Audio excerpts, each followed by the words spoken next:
website. It has a few distinct features. First, it has dynamic content. Second is that it's social friendly.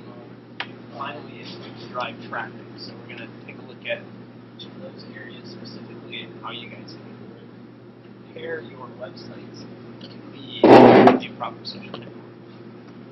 So let's start with the HQ website basics, which is basically building dynamic content. So the first thing I want to start out with is to talk about design of the website. So you want to make sure that your design is friendly to the users. So make sure that it's simple. It's not too busy. You don't want people coming to your website and going, "Oh, where do I look?" So make it simple, make it friendly. A nice design is always good. Creative. And one of the most important things is to be familiar. So I've talked with a few clients who just like to break industry standards just because they can. They think that's the most genius thing that they can do. But so an industry standard would be like normally when you look at a navigation menu, you have the home button on the left and the contact button on the far right. Don't break that. People like to feel safe. They like to feel secure. They want their home button on the far left. That's right. So now that we've got your site all up, one of the most important things that you can include for a social headquarters website is a blog. Yes, that's right. Because we want. That's right. Yes, okay, blog. So the reason why you should want dynamic content, there's a number of reasons for that. So it doesn't necessarily, you don't have to be a blogger, but news updates, content aggregation. How often would you say? Depending on the business, how often would you say? Like at least twice a week, once a week? Oh, no. I mean, depending on the business, you can do as little as once a month. Okay. Really, the key to blogging is consistency and making sure that you're when you start developing consistency with your prospective audience, they have an idea of, okay, here's how often I can expect things from you. So, Angeli, for something like your business, there's not a lot that you're going to be out there like writing about new shirts or new, that kind of stuff. And so, blogging for you would be things like, here's an organization that we just partnered up with and something that we did for them, or have you considered doing this kind of product for this kind of event, or that kind of thing. So it's educational and promotional at the same time, and so you do it when it fits in. The great thing about anything social is that there are no rules. The biggest thing is consistency. That's everything I read about social. That's the big key. Be consistent about providing new content. So don't set high expectations. It's better to set lower expectations up front and exceed them than to start off, sprinting. Think about it like running a marathon, right? If you start off sprinting off the starting line, you're going to wear yourself out before you're done with the first mile, And so, same kind of concept. Yeah. I put a couple examples of news updates, articles, and content aggregation. So writing a blog like that doesn't mean that you have to be one of those people that sits in a coffee shop every day. And as much as Kathy would love this call, It's fine with me. and to write, what happened in my life this week or today. Blogging is wonderful, but for a business, writing articles, people you partnered up with, news updates, what's going on with the company, new products that launch. So you're saying with on your website? Yeah. Is it a link to the blog navigator? Or is it right on? You want it right on the website. So You have to, either wherever this is. So this is 101 for us. Yep. So this is our website. We have a website here. Brian page. Speak this way. Speak this way. Is that? Yes. Can you hear me better? Not. Okay.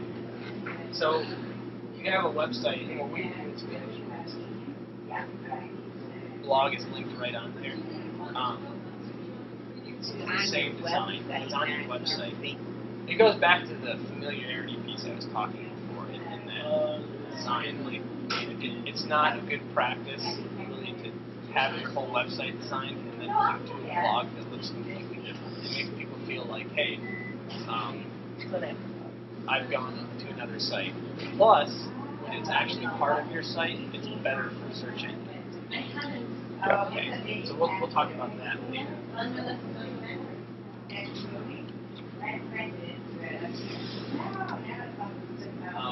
Final thing with your website is you want to get on a content management system.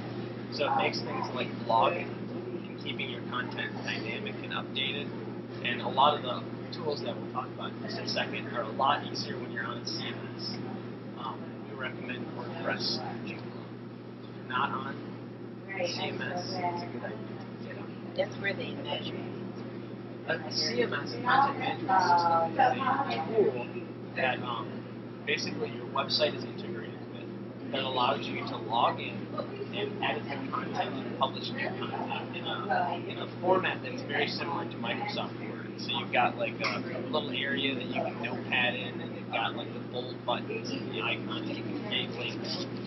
So it makes it very simple to update your website's content without needing to be a web developer for 6 years.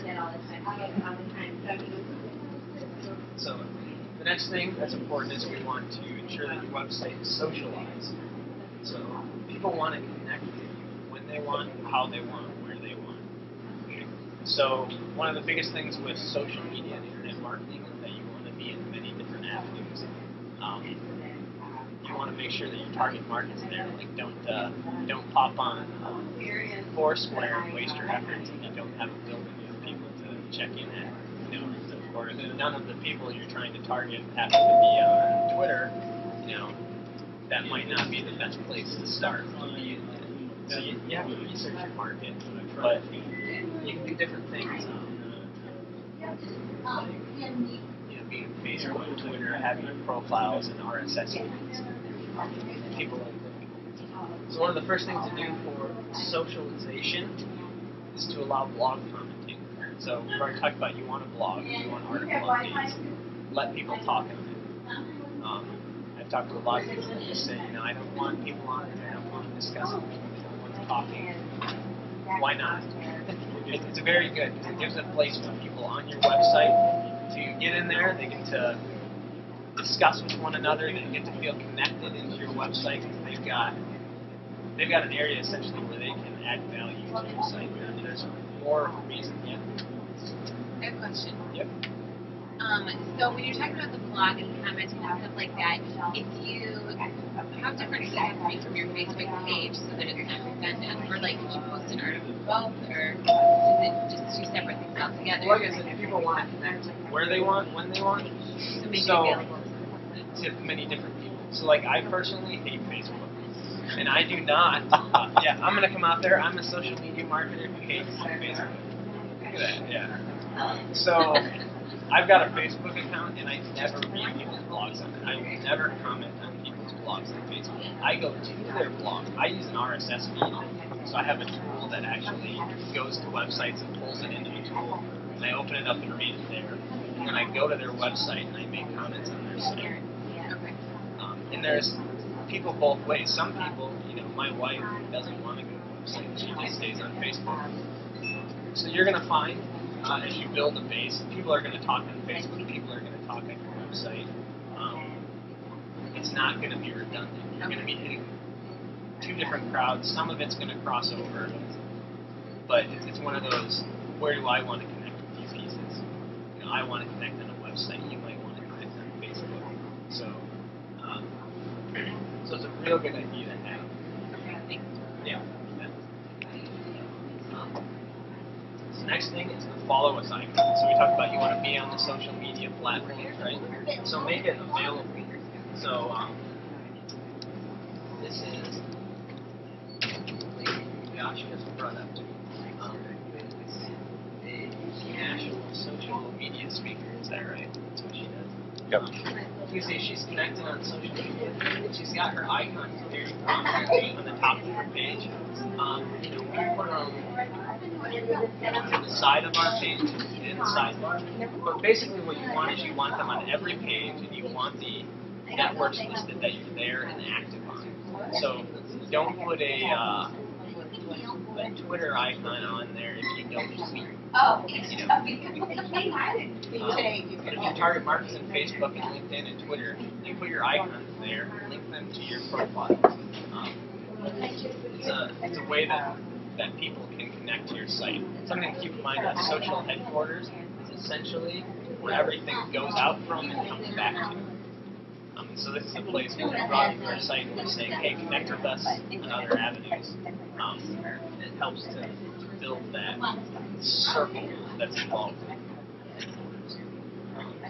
Another thing that she doesn't have, but which I like to use, if you need this one over here, this little icon with the waves, it's called an RSS icon. Like I said, I'm a big RSS guy. So you'll find that people, they like those. I don't want to connect with people on Facebook, I want to connect with them here. And so if you use a content management system like Joomla or WordPress, a lot of times they have those RSS feeds built in, and they're automatic. So you just create a link to it, and people can subscribe to it. So those are important. You want to even include that. My PowerPoint. We go back to we will actually get to those other ones next. So the next two things is you want a share this toolbar. You want like buttons. So we had here is this is an example of the share this toolbar. So these aren't the follow-ups. This is the, hey, you're reading my article, and because I wrote it, you think it's the most amazing thing in the world, and everyone should know about it. So these let you easily share content on a website to social networks. I don't know if you guys have done that. You've probably seen those on a lot of sites.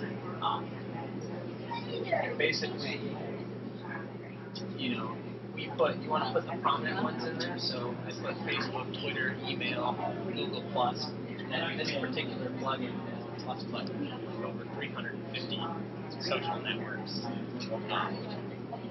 But that's a way users, you want them to share your content. So part of having a social headquarters is you want to get them to take your content and spread it to their network. That helps to build traffic. It helps to build your name. But they're not going to do it if that means that they have to copy and paste links and type it. So what these do is they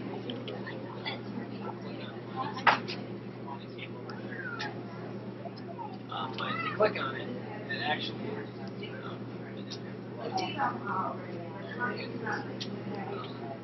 maybe Facebook will do it better.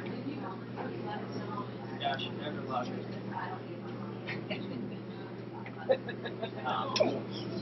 But basically, you click on it and it brings it up like your content up already. It'll have like maybe the article title, and then it'll automatically shorten the URL so that they can share it right on their wall or right in their tweet. It does the work for them. There's a couple plugins for this that are real popular. So one that's for WordPress and Joomla, which is the one that I use, is called Add This. Add This actually works with a lot of different things. Add This, so ADDTHIS. Add This. That is a real popular one. Like I said, they've got over 350 networks that you can share on. I don't know what all of them are, but they've got a lot. So it's a very thorough tool. It's very customizable. Like on our blog, we have the icon here, and if you go to our page, we've got the icon a little smaller. And then another one that is really good is they have a development group called Shareaholic. They put out a WordPress plugin that's called Sept. So I didn't name it, I just